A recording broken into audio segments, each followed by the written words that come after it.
요나서 4장 6절 7절 말씀을 먼저 읽겠습니다. 6절부터 7절 함께 읽겠습니다. 하나님 여호와께서 박 넝쿨을 준비하사 요나 위에 가리우게 하셨으니 이는 그 머리를 위하여 그늘이 지게 하며 그 괴로움을 면케하려 하심이었더라. 요나가 박 넝쿨을 인하여 심히 기뻐하였더니 하나님이 벌레를 준비하사 이튿날 새벽에 그 박넝쿨을 씹게 하심에 곧 시드니라. 여기서는 하나님이 여호와께 하나님께서 박넝쿨을 만드셨다는 거. 그래서 그 박넝쿨로 요나 위에 그늘을 만들어 주신 거고. 이게 이제 하나님이 박넝쿨을 만드셨고 그걸 요나를 편하게 해주는 일을 하셨다는 일과 7절에서는 또 하나님이 벌레를 또 준비하셨다는 거예요. 그래가지고 그 이튿날 새벽에 박넝쿨을 씹게 해서 시들어버리게 하는 거죠. 이 일을 다 누가 했느냐? 하나님이 하셨어요. 하나님께서 박넝쿨을 준비하시고 그 다음에 벌레를 준비하셨고 이렇게 준비했다는 거죠. 그랬더니 요나는 어땠다는 거예요? 박넝쿨로 인해 심히 기뻐했다 이렇게 말씀합니다. 이제 요나는 하나님에 대해서 불평했던 그가 지금 요나는 이제 하나님이 이렇게 하는 건지 모르죠. 근데 성경은 하나님이 박넝쿨을 준비해 가지고 박넝쿨이 그늘을 만들게 하고 꼭 그 다음 날은 또 벌레를 준비해 가지고 벌레가 그것을 먹고 시들게 만들었다. 이렇게 한 말씀입니다. 자, 근데 여기서 제가 좀 눈여겨봐야 될 것은 뭐냐면 요나서 4장의 1절부터 5절 사이에서는요. 하나님에 대해서 호칭이 뭐로 되어 있냐면 여호와께서 그랬습니다. 전 무조건 여호와예요. 여호와. 그런데 지금 6절부터는요. 여호와가 아니라 하나님입니다. 자, 우리가 하나님의 호칭에 대해서 많은 용어들이 있죠. 하나님, 여호와 하나님, 주, 아도나이 뭐 여러 가지 용어들이 있습니다. 근데 여러분 그거 아십니까? 신약에는 여호와라고 나옵니까? 안 나와요. 구약 이스라엘 백성들 모세를 통해서 그 하나님께서 그 이름을 여호와라 하라. 사실 그러니까 여러분 한번 제가 물어보겠습니다. 천지창조 누가 하셨습니까? 창세기 1장 1절에 누가 하늘과 땅을 창조하셨다고 그랬어요? 여호와입니까? 하나님입니까? 하나님이죠. 처음에는 전부 하나님입니다. 그러다 나중에 3장부터 여호와란 단어가 나옵니다. 여러분 예를 들어서 시간이란 단어도 거의 비슷해요. 시간은 이제 헬라어로 카이로스, 크로노스 두 가지 용어가 있어요. 두 개 다 시간이에요. 카이로스, 크로노스. 역대기 같은 거는 크로노 시간인데 두 같은 시간인데 시간이 이게 좀 다릅니다. 크로노스와 카이로스는. 크로노스는 우리에게 전혀 상관없는 하나님의 시간을 얘기해요. 카이로스는 내가 어느 시점에 내가 변하든지 어떤 사건이 일어나든지 인간하고 관계되어 있어요. 말씀도 똑같아요. 말씀도 두 가지 말씀이 있습니다. 헬라어로 로고스 또 레마 다 하나님 말씀이에요. 로고스는 그러니까 요한복음 1장 1절에 나오는 태초에 말씀이 있으리라 할 때 그 말씀 뭐냐면 로고스예요. 창세기 1장에 태초에 하나님이 천지를 창조하느라 할 때도 태초입니다. 근데 요한복음 1장 1절에도 태초에 말씀이 계시니라. 태초에 어느 것이 먼저 어떤 것이 먼저 어떤 것이 나중입니까? 하나님이 태초에 천지를 창조했다 할 때는 천지 창조의 태초를 얘기하는 것이고 요한복음 1장 1절에 태초에 하나님 말씀이 태초에 말씀이 있다 할 때 그 태초는 영원전, 천지창조 이전의 영원전의 영원이에요. 이때는 로고스입니다. 그런데 우리 인간이 하나님 말씀과 부딪혀가지고 역사가 일어나고 그 말씀을 힘을 얻고 그 말씀을 통해서 그냥 물이 동하기도 하고 그 말씀을 듣고 살아나고 할 때는 로고스가 아니에요. 레마입니다. 시간도 마찬가지예요. 크로노스는 여러분과 상관없어요. 하나님의 시간표대로 같이 나가는 시간을 얘기해요. 그러나 카이로스라는 시간은 사도 요한이 예수를 만난 그 시간은 카이로스예요. 여기서 지금 제가 말씀드리고 싶은 것은 4장 1절부터는 여호와라고 나와요. 그런데 6절부터는 하나님이라고 나오는 거예요. 그래서 여기서 창세기 1장 1절에 태초에 하나님이 태초에 천지를 창조하느냐. 여호와가 아닙니다. 그리고 신약성경에는 하나님을 호칭도 여호와가 아닙니다. 하나님입니다. 근데 그 하나님이 예수님이 하나님이에요. 나는 아버지와 동등하다. 하나이다. 내 말씀이 아버지 말씀이다. 나를 사랑하는 것이 아버지를 사랑하는 것이다. 하나님이 예수로 넘어갑니다. 구약에서는 어떻습니까?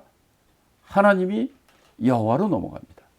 그러니까 우리 인간의 구원과 인간의 죄와 구원과 연결이 될 때, 인간의 삶에 연관될 때는 어떻게 되면 여호와로 나와요. 그러나 천지를 창조하고 하나님의 일을 해나가는 하나님의 입장에서 보면은 이건 하나님이에요. 그러니까 앞에서는 요나가 여호와께 기도하고 여호와 이러지만은 지금 6절부터는 하나님이 박넝쿨을 준비하시고 하나님이 벌레를 준비하시고 하나님께서 뜨거운 동풀을 불게 하시고 이 일은 하나님이 이 일은 누가 하셨느냐? 하나님이신 거예요. 그래서 여기서 본문에서 보면은 6절부터는 그러니까 6절엔 이 박넝쿨 준비할 때 하나님이라고 그러진 않았어요. 하나님 여호와께서. 창세기도 처음에는 이제 하나님이 천지를 창조하시는 나오지만은 그다음에 이제 중간에 보면 2장쯤 가면 여호와 하나님 이게 다 나와요. 그다음에 3장부터는 여호와 이렇게 나오는 거예요. 순서가 그렇게 돼 있어요. 여기서 똑같아요. 처음에는 여호와, 그다음에 하나님 여호와, 그다음에 하나님 이렇게 나오는 거예요. 자, 이렇게 6절 7절을 말씀을 이렇게 보셨는데, 자, 첫째는 이렇게 박넝쿨을 하나님이 준비하셨다는 거예요. 내가 하나님의 입장이라면 이 싸가지 없고 불평만 하고 차라리 날 죽여라 하는 이런 요나를 보고 참 하나님도 성품이 좋은 걸 알 수 있어요. 그런 그를 그래도 뜨거운 해에 그들을 만들어 주시려고 박넝쿨을 또 하나님이 준비하시는 거예요. 물론 요나는 하나님이 한 걸 모르죠. 그냥 박넝쿨이 생겨가지고 그 위에 그냥 하는 거나 이렇게 하죠. 우리도 그렇게 살고 있죠. 실상은 하나님이 다 준비하셨는데 지가 잘나서 그런 줄 알고 지의 능력이 좋아서 그런 줄 이렇게 착각하는 요나 같은 사람이 얼마나 많습니까? 불평불만 불리고 하나님께 변명하고 이런 요나에게 그래도 하나님께서 속에 배알당 꼴리는지 그러게도 은혜를 베푸시는 하나님이 그 은혜를 베푸시는 것을 우리가 볼 수 있어요. 그러니까 요나가 잘못한 게 너무 많죠.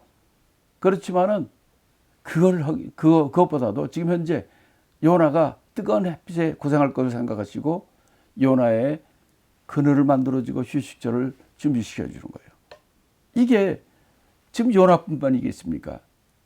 이 땅에 있는 우리 모든 사람에게도 하나님께서는 이렇게 여러분에게 그늘을 만들어주시는 것처럼 여러분에게 하나님의 사랑과 은혜를 베풀어 주시는 하나님인 것을 우리가 믿어야 됩니다.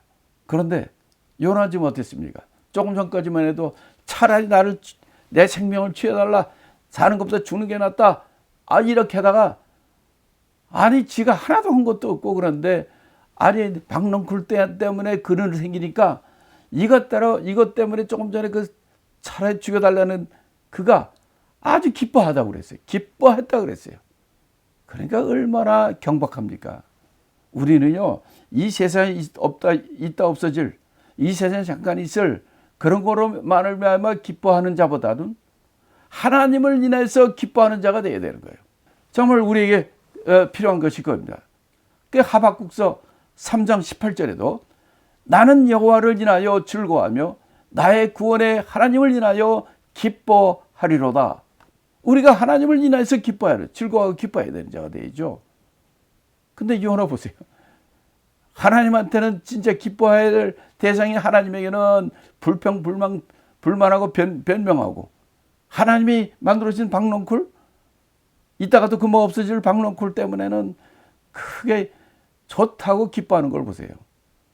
얼마나 그 뭐라고 그러죠? 양은 냄비 같이 금방 뜨거워졌다 금방 식는 그런 요나의 모습을 우리가 볼 수 있는 거죠. 자, 그럼 여기서 7절을 또 보겠습니다. 7절은 뭐라고 되어 있냐면 하나님이 벌레를 준비하사 이튿날 새벽에 광둑을 씻게 하더니 곧 시들었다 이렇게 되어 있어요. 여기서도 벌레를 준비한 것이 하나님이라고 그런 거예요. 여호와가 아니라 하나님이에요. 뭐 하나님의 여호와랑 다 같은 분이죠. 자, 이렇게 하나님께서는 이 모든 것을 세상의 모든 것을 창조하시고 통치하시고 조물주가 되시고 모든 것을 주관하시는 그런 하나님인 것을 우리가 알 수가 있죠. 요나가 뭘 알겠습니까? 박넝쿨이 있으니까 이거 그늘 만들어도 좋구나. 그러다가 그거 언제 벌레는 걸 하나님 만드신 줄 알았습니까? 그러다 보니까 벌레가 나와서 박넝쿨을 씹어가지고 다 시들어서 넝쿨이 없어지는 거예요. 어느 때 그랬다고 그랬어요? 해 뜰 때. 그러니까 아직 해가 뜨기 전인 그 무렵에 벌레를 준비해가지고 벌레가 박넝쿨을 다 먹어버리니까 싹 없어지죠. 기쁨의 근원이 되는 이 세상 것들. 그러니까 이 세상의 물질들, 이 세상에 있는 것들의 기쁨은 오래가지 못하죠. 여러분 잘 아십니다.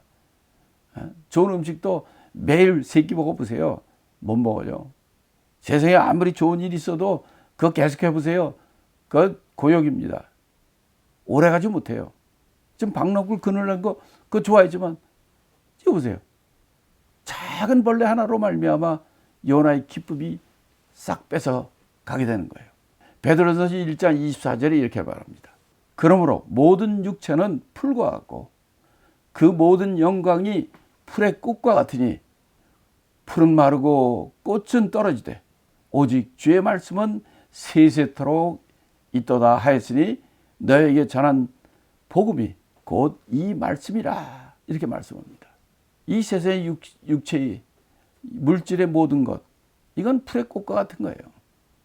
잠시 피다 말라가지고 없어지는 그러나 오직 주의 말씀 하나님만 주의 말씀은 영원토록 있는 것이라는 걸 잊지 마시는 그래서 우리가 복음을 전하는 거예요. 세상의 거는 다 없어지고 흔들어지고 변하지만은 오직 변치 않은 진리의 말씀 하나님의 말씀 주의 말씀 복음의 말씀 이것을 끝까지 우리가 붙들고 가야 됩니다. 지금은 우리가 사는 이 세상은 얼마나 정말 어지러운 세상입니까? 혼돈의 세상 아니지 않습니까? 이 세상은 거짓 것이 그냥 세상을 갖다 도배하고 지납니다. 미혹시키고 배교 있고 사람들을 속이고 디셉션이 있고 불분명하고 미혹하는 그런 말세지의 세상 가운데 살고 있습니다. 어떤 게 진짜인지 가짜인지 구분하지 못할 정도죠. 이때 우리가 어떻게 사셔야 되겠습니까? 진리를 붙잡아야 돼요. 진리, 변하지 않는 진리를 붙잡을 때 우리가 가짜를 금방 알아볼 수가 있는 거예요. 말세에서 정말 우리에게 필요한 건 뭐냐면요. discernment, 분별, 영적 분별력입니다. 진짜와 가짜로 분별력이 있어야 돼요. 왜? 마귀와 그의 세력들은 끊임없이 자기의 멸망 심판의 날이 온 것을 알기 때문에 어쩌든지 사람들을 미혹시키고 사람들을 갖다 속이고 그래가지고 사람들이 실족하고 떨어지게 하려고 자기와 같이 지옥에 가려고 끊임없이 우는 사자처럼 여러분을 속여드는 것입니다. 이때 우리는 그 이 세상 것들 물질 이거에 흔들리지 마시고 진리 대신 하나님 말씀 복음을 붙잡고 끝까지 이 어지럽고 혼돈된 세상에서 나아가는 저와 여러분이 되시기를 예수님으로 축원합니다. 자, 그러면 이제 8절 9절의 말씀을 읽겠습니다. 해가 뜰 때에 하나님이 뜨거운 동풍을 준비하셨고 해는 요나의 머리에 쬐매 요나가 혼곤하여 스스로 죽기를 구하여 가로되 사는 것보다 죽는 것이 내게 나으니이다. 하나님이 요나에게 이르시되 내가 이 박넝쿨로 인하여 성냄이 어찌 합당하냐. 그가 대답하되 내가 성내어 죽기까지 할지라도 합당하니이다. 자, 8절 9절은 이제 8절에 보면 이제 해가 뜨니까 또 하나님이 뭘 준비했냐면 뜨거운 동풍을 준비하셨다고 그랬어요. 그러니까 하나님이 준비한 게 지금 세 가지예요. 첫째는 박넝쿨을 준비했었고, 그 다음에 해 뜰 때는 벌레를 준비하셨고, 또 이제 해가 뜨니까 뜨거운 동풍을 하나님이 준비하신 거예요. 그러니까 하나님이 다 준비하셨네. 그런데 이 그늘이 없으니까 요나가 혼곤하여 스스로 죽기를 구하는 이렇게 해서 죽는 것이 내가 낫습니다. 차라리 나를 죽여달라고 이렇게 또 발광을 시작합니다. 이때 하나님이 요나에게 뭐라고 얘기하십니까? 네가 어찌 이 박넝쿨로 인하여 성냄이 오르냐 합당하냐 이렇게 하나님이 물어보실 때 요나는 뭐라고 대답합니까? 내가 옳다 이거예요. 내가 성내 내가 죽는다 죽는 거 이 박넝쿨 없어가지고 이 고생을 죽는 거 난 이게 잘못된 게 아니라 합당하다 이렇게 얘기를 하는 거예요. 그러니까 이 감정의 노예가 된 거예요. 하나님의 종, 하나님의 선지자가 제 육신의 환경의 변화, 환경의 어려움 이런 것이 당하니까 믿음도 잊어버리는 거예요. 하나님이 이렇게 물어볼 때 정말 믿음 안에 서가지고 우리가 하나님의 합당한 정당한 대답을 해야 될 텐데 옳은 대답을 해야 될 텐데 내가 이것 때문에 나 죽는 게 옳다 이거예요. 그러면서 여기서 지금 두 번째 내가 죽는 게 낫다고 지금 두 번째 얘기하는 거예요. 아까 3절에서 얘기했죠. 하나님이 니느웨 성을 심판하지 않으니까 차라리 내가 죽는 게 낫습니다. 나를 사는 것보다 죽는 게 낫습니다. 이렇게 한 말 했잖아요. 또 이번엔 좀 9절, 8절에서 니느웨 성밖 동편 앉아가지고 성을 바라보고 있는데 그늘도 없고 해는 쨍쨍히 쬐니까 차라리 죽는 게 낫습니다 하고 또 이 바보 같은 짓을 또 하는 거예요. 그런데 여기 더 요나가 잘못한 것이 뭐냐면 하나님께서 요나에게 이러잖아요. 야, 너 어떻게 이런 네가 만들지 않고 네가 준비도 안 한 이 박넝쿨 때문에 이렇게 네가 성내고 죽는다고 하면 이게 옳으냐? 라고 하나님께서는 이렇게 그에게 섬세하게 돌이키게 이렇게 얘기를 하는데 요나는 어떻게 대답합니까?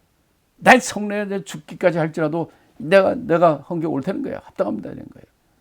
이렇게 하는 요나의 정말 철이 없고 또 감정적이고 기복이 심한 그의 성품을 보게 됩니다. 이게 어디 선지자의 모습입니까? 그런데 뭐 다윗도 그렇고 누구도 다 이렇게 어려운 일이 닥칠 때 이렇게 넘어질 수밖에 없는 약점이 있는 인간인 것을 우리가 알 수 있게 된 겁니다. 그래서 이 8절 9절에서는 요나와 하나님과의 대화를 얘기하는 거예요. 이렇게 이 하나님께서는 박넝쿨 준비하고 그다음에 벌레 준비하고 뜨거운 동풍 준비해가지고 하나님께 이 세트장을 만든 거죠. 왜 이런 세트장을 만들었는가? 지금 요나 보고 좀 철이 나고 좀 깨달으라고 이렇게 하나님께 하셨는데 요나의 결론은 뭐예요? 내가 죽기까지 내가 성내고 죽기까지 할지라도 내가 합당하단 말이에요. 이렇게 하나님 앞에 바보 같은 무모하고 바보스러운 이런 하는 것을 보게 될 때 참 내가 하나님 입장이라면 어떨까? 요나는 그냥 한 대 엉덩이를 발로 뻥 치든지 주먹으로 그 머리통을 깨든지 이 바보야 하고 그럴 만도 할 텐데 하나님은 또 어떤 거 보세요. 10절부터 11절 우리 한번 읽어보겠습니다. 여호와께서 가라사대 네가 수고도 아니하였고 배양도 아니하였고 하룻밤에 났다가 하룻밤에 만 이 박넝쿨을 네가 아꼈거든. 하물며 이 큰 성읍 니느웨에는 좌우를 분변치 못하는 자가 12만 명이요 육축도 많이 있나니 내가 아끼는 것이 어찌 합당치 아니하냐 라고 11절에 딱 끝납니다. 요나서 이게 마지막 말씀이에요. 10절 11절의 말씀이. 그러니까 10절 11절의 말씀은 하나님께서 하실 말씀이에요. 이 말씀의 내용은 어떤 내용이냐면 이 하나님께서 마지막으로 요나에게 설득 그 이유를 설득 말씀해 주는 거예요. 아니 네가 수고도 하지 않았고 네가 키우지도 않았고 또 하룻밤에 났다가 하룻밤에 막 이런 이 넝쿨 없다고 네가 성질 부려 죽겠다고 그러고 그렇게까지 네가 아꼈는데 하물며 나 하나님이 이 큰 성읍 니느웨에 좌우를 분별하지 못한 자가 12만 여명이고 육축도 많이 있는데 내가 아끼는 것이 어찌 합당치 아니하냐 이렇게 하나님께서 반문하는 겁니다. 너는 그거 네가 만들지도 않고 네가 배양도 안 하고 네가 수고한 것도 없고 그런데도 그 박넝쿨 때문에 네가 살겠다 죽겠다 하고 네가 아끼잖아. 네가 그거 만들긴 했어. 네가 뭐 했어? 그런데 나 하나님은 이 큰 니느웨 성읍 이 성읍에는 좌우를 분별하지. 그러니까 모든 이제 대부분의 주석이 이걸 아이들을 얘기합니다. 아이들이 12만 여명이나 되고 또 가축도 이렇게 많이 있는데 이렇게 많은 영혼들을 내가 아끼는 것이 멸망시키지 않고 회개하면 그들을 아끼는 것이 어째 옳지 않잖아요. 이렇게 말씀하는 거예요. 그걸로 요나서는 끝이 납니다. 자, 그러니까 여기서 보면은 이 하나님께서 이 마지막 말씀 이 비교가 아주 굉장히 좋은 걸 우리가 알 수 있어요. 이 하나님께서 이 요나는 지금까지 보면 계속 자기중심적입니다. 여기 아까 4장 1절부터 3절까지에 제가 한번 카운트를 해봤어요. 그랬더니 요나가 심히 싫어하고 놓아요 이렇게 하면서 나오면서 요나가 내게 내 생명 나를 몇 번이나 나오냐면요 5번을 나옵니다. 내가 고국에 있을 때 내가 빨리 다시스로 도망하고 또 어디야 내가 알았고 또 3절에도 내 생명을 취하소서 사는 것보다 죽는 것이 내게 나음이다. 요나는 지금 아주 근시안적인 시각을 가지고 있는 거예요. 한마디로 그는 자기 중심이에요. 자기 민족 중심이에요. 이런 좁은 시야를 가지고 보는 이 요나의 모습을 우리가 볼 수 있습니다. 우리도 그렇죠. 남이 어떻게 되든 내가 잘 되고 우리 집의 아들이 잘 되고 우리 교회만 잘 되면 되고 남의 교회는 잘 되나 마나 전부 이런 생각이잖아요. 근데 하나님은 어떻습니까? 교회도 우리 교회만 잘 되고 남 교회 안 되고 하나님의 입장에서는 다 주님의 교회예요.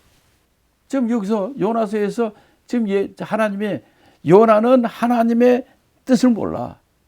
하나님의 관점을 몰라요. 전부 내 민족 이런 생각만 갖고 있어요. 그래서 이 요나서는 특별히 요나는 이스라엘 민족의 이스라엘의 선지자로서 하나님이 우리 이스라엘만의 하나님이라 이런 생각을 가지고 있었던 것 같아요. 근데 요나서가 왜 중요하냐? 지금도 이스라엘 사람들은 유대인들은 여호와 하나님이 자기만의 하나님이고 이방인들은 하나님과 상관이 없는 저런 것은 심판받고 멸망받는 게 옳다고 생각하는 거예요. 근데 우리가 구약 성경을 보고 특별히 요나서 같은 데 보면 와, 하나님이 니느웨 그 원수 같고 악하고 나쁜 니느웨도 사랑하시네. 니느웨도 회개하니까 돌이 그를 받아주시네. 이런 걸 우리가 알 수 있지 않습니까? 그래서 여기서 하나님의 예를 든 것이 야, 너는 박농쿨 때문에 그렇게 아끼고 그렇게 화내고 좋았다 나빴다 이러는데 네가 그걸 만들기나 했어? 네가 그걸 배양이나 했어? 이렇게 얘기하시지만 이렇게 하시면서 그런데 천지를 만드신 하나님, 하나님의 형상으로 모든 인간을 만들었는데 이들이 이 니느웨만 해도 좌우 분별을 못하는 자가 12만 명, 또 가축이 이렇게 많은데 아니 그들의 회개한 그들을 니느웨를 내가 아끼는 것이 어찌 잘못되느냐, 어찌 합당치 아니하냐, 이렇게 거꾸로 요나에게 물어보심으로 요나서가 딱 끝나는 거예요. 아니 세상에 무슨 책이 이렇게 끝나는 책이 어디 있습니까? 뭐든지 서론이 있고 결론이 있고 흐름이 있고 마침이 있는 건데 이거는 하나님께서 요나에게 이렇게 니네를 아끼는 것이 어찌 합당치 아니하냐 하는 말로 요나서 끝나는 거예요. 왜 이렇게 끝날까? 우리 보통 사람이라면 거기에 요나의 잘못됐다든지 요나가 답변이 뭐라고 나온다든지 요나가 내가 잘못했습니다 라고 나오든지 아니면 뭐가 이게 하고 제대로 끝을 맺어야 될 거 아닙니까? 근데 성경이 여러분 구약성경 39권, 신약성경 27권, 66권의 성경이 있는데 성경 중에 이게 끝이 끝난 것 같지 않게 끝나는 것이 성경들이 있어요. 이 구약에서는 요나서예요. 이건 끝도 없이 그냥 하나님이 합당치 아니하냐 하면서 그냥 끝나버리는 거예요. 신약에서는 사도행전의 맛 끝장이 사도 바울이 로마에서 있는 말하다 그는 끝나버려요. 왜 그럴까요? 사도행전은 사도들의 행전이에요. 성령의 행전이에요. 교회들의 행전이에요. 그래서 이 세상의 교회가 끝나는 시점까지, 성령이 끝나는 시점까지, 사도들 하나님의 종들의 일들이 끝나는 그때까지 끝난 게 아니기 때문에 지금도 계속된다는 거죠. 그래서 사도행전 끝이 그렇게 끝나요. 근데 요나서는, 이건 구약 성경 중에서 요나서는 이걸로 그냥 끝나버리는 거예요. 도대체 어떻게 하란 말이에요? 여러 가지 우리가 이걸 가지고 당황하게 되죠. 자, 그러면 이렇게 무슨 요나에 대한 어떤 무슨 결론도 없이 이렇게 끝나는 이유가 무엇일까? 첫째는 제가 보기에는요, 일단 하나님 말 듣고 요나는 할 말이 없어요. 야, 진짜 그렇구나 하고 요나가 하나님의 그 말씀에 대해서 대꾸할 말이 없고 거기에 뭐라고 변명할 말이 할 위치도 없고 할 말이 없는 거예요. 자, 이런 걸 보면 여러분 요나서는 누가 썼는지 아십니까? 요나서. 요나라고 그러죠, 다. 성경에서 요나라고 돼 있고 또 예수님도 예를 들어서 요나의 표적이라는 단어가 마태복음 12장, 마태복음 16장, 또 누가복음 그 세 군데에서 요나의 표적밖에 보여줄 표적이 없느니라 라고 선자 요나 이렇게 얘기를 하면서 요나가 요나서의 저자인 것을 얘기하죠. 근데 그거보다 더 확실한 것을 제가 발견했습니다. 만약에 요나서의 저자가 요나가 아니라고 생각해 봅시다. 그러면 여기에 이렇게 끝나지 않을 거예요. 이렇게 하나님이 했는데 요나는 그걸 듣고 지가 잘못했습니다 라고 회개했다든지 아니면 그래도 반항하고 나갔다든지 어떻게 됐다든지 이렇게 나갈 텐데 여기서는 그냥 하나님의 그 요나가 입이 있어도 말을 못하는 거예요. 이걸로 그냥 딱 끝났잖아요. 이건 뭐를 의미하느냐? 요나의 저자가 요나인 걸 알 수 있어요. 자, 그러면 요나가 어떻게 되었을까? 지금 요나 앞으로 그 뒤에 어떻게 되는지 아무것도 안 나와 있어요. 그런데 예수님 뭐라고 그러냐면 선지자 요나의 얘기를 하고 요나의 표적밖에 없다 얘기하는 걸 보면 요나가 여기서 하나님과 대들고 내가 죽는 게 낫습니다 2번이나 하고 이렇게 박넝쿨 때문에 기뻐하고 그랬다가 그냥 막 죽겠다고 그러고 이렇게 끝났을까요? 아니죠. 성경은 요나는 선지자가 되는 거예요. 그리고 이렇게 끝난 것을 보면은 이건 요나가 아니면 이렇게 끝날 수가 없습니다. 요나는 바로 하나님의 이 말씀을 통해서 하나님께서 천지를 우리 이스라엘 백성뿐만 아니라 온 세상 하나님 형상으로 만든 모든 인간들을 사랑하시고 그들이 회개하고 돌아가기를 원하시는 하나님의 뜻을 깨달은 거예요. 그래서 자기의 뜻을 딱 숨기고 여기서 끝나버린 거죠. 요나는 하나님의 종으로 이제 더 넓은 하나님의 뜻을 깨닫고 그래 우리가 하나님의 택한 백성 이스라엘 백성 유대인만을 위해서 사는 것이 아니라 하나님은 전 세계 모든 인간들을 사랑하시고 모든 인간이 회개하고 돌아와서 또 하나님 앞에 돌아오기를 기다리신다는 것을 깨닫고 이제는 우리가 이스라엘 백성들뿐만 아니라 온 세계 땅끝까지 복음을 증거하는 이것이 하나님의 뜻이고 이것이 하나님이 기쁘게 하는 것을 구약성경에서 요나는 실제로 체험한 것입니다. 그래서 하나님의 이 말씀으로 하나님이 니느웨에 있는 이 사람들 다 사랑하고 아끼는 것이 어떻게 합당치 않냐 이렇게 말씀하는 것을 통해서 우리 모든 독자들이 그것을 알기 원하는 거죠. 그래서 여긴 그다음부터 요나 얘기 없는 거예요. 그건 왜냐? 요나가 요나니까 이걸 여기서 끊을 수 있어요. 요나가 아니고 딴 사람은 그 뭐가 또 첨언이 되더니 뭘 더 덮을 수 있어요.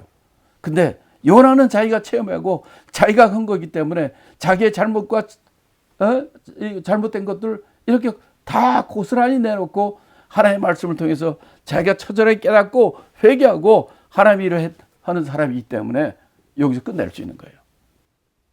그러면 아수르는 어떻게 됐을까? 그죠? 아수르 지금 40일 만에 멸망한다 그랬는데 그들이 회개하고 금식하고 회개하고 베옷을 입고 재 뿌리고 앉아서 그들이 회개함으로 하나님이 그들을 심판하지 않았잖아요. 그래서 그들이 구원받았습니다. 그들이 심판이 임하지 않았어요. 멸망하지 않았어요. 역사적으로 그래요.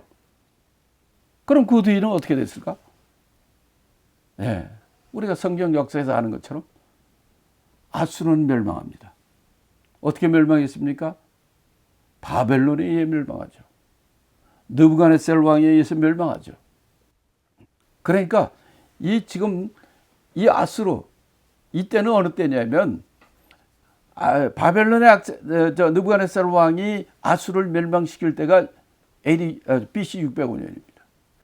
그런데 이 아수르가 지금 요나의 이걸로 회개하고 했던 때가 그로부터 한 70년 전입니다. 6, 70년 전이에요. 그러니까 어떻습니까? 이때 요나의 전도를 듣고 회개하고 했던 그때 이 사람들이 심판받지 않고 회개하고 돌아왔어요. 그런데 한 세대만 지나면 완전히 바뀝니다. 우리 대한민국 보세요. 7, 80년, 6, 70, 80 이때 한 세대 때 한국교회가 엄청나게 부흥했잖아요. 그러나 받고 살만하니까 한 세대 후에 어떻게 됐습니까? 많은 공산주의자, 좌빨 이런 것들이 생기지 않습니까? 하나님을 알지 못하는 거예요. 아수르도 마찬가지입니다. 아수르는 하나님을 섬기는 하나님 앞에 회개하고 돌아오셨지만은 60년, 70년 후에 그들이 돌아오지 않으니까 그들이 멸망하는 거예요. 누구든지. 이스라엘도 멸망했고 남유다 왕국도 멸망하고 다 멸망하죠. 아니 내 아버지가 선교사요 유명한 부흥사일지라도 그 아들이라 할지라도 그가 예수를 각각 회개하여 예수를 믿지 않으면 그는 천국 못 갑니다. 지옥 갑니다. 누구든지. 그게 우리 역사를 통해서 본 아수르입니다. 자, 그러면 우리 이 요나서를 통해서 우리에게 주는 목적과 교훈은 어떤 것들이 있을까요? 자, 여기서 하나님께서 큰 성 니느웨를 박넝쿨보다 더 아끼는 것이 어찌 합당치 아니한가 이렇게 말씀하죠. 네, 이 말씀 무엇입니까? 하나님께서는 이스라엘 백성뿐만 아니라 온 이 세상의 모든 영혼들을 사랑한다는 거죠. 그들이 구원받기를 원한대요. 또 육지까지 나가낀다고 얘기하는 것을 보시면 이 땅에 있는 사람뿐만 아니라 생명을 가진 모든 동물들까지도 귀히 여기시는 하나님이라고 보게 되는 거죠. 그래서 이 천하보다 귀한 바로 이 영혼들이 회개하고 구원받는 것이 가장 귀함을 알려주는 것입니다. 요나서는 한마디로 선교의 책이에요. 구약 시대임에도 불구하고 야, 너희들 유대인뿐만 아니야. 너희들의 원수인 아수르뿐만 아니라 온 세계에 나가 있는 모든 그들에게 회개의 복음을 전하라. 이것이 하나님이 원하는 것이다. 라고 우리에게 알려주는 요나서는 선교의 책인 것을 잊지 마시기 바랍니다. 베드로서 3장 9절에도 이렇게 얘기합니다.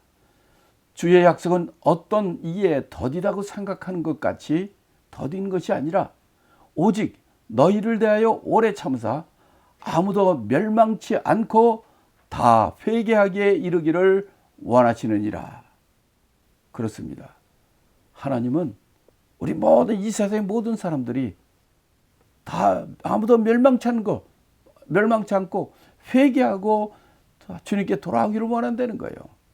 유대인뿐만 아니라 아무리 악한 아수르라도 아무리 내가 원수처럼 생각하는 사람이라도 하나님의 입장에서는 다 아무도 멸망치 않고 다 회개하고 돌아오기를 원하신다는 하나님의 뜻입니다. 왜 요나서를 우리에게 주셨을까요? 너희 편협한 그 시야를 이제 하나님의 시야로 넓히고 하나님의 뜻을 성취하는 온 세계 민족에 복음을 전하는 선교의 사명을 감당하는 저와 여러분이 되라고 오늘 우리에게 지금도 말씀하신다고 저는 믿습니다. 그런 저와 여러분이 되기를 예수 이름으로 축복합니다.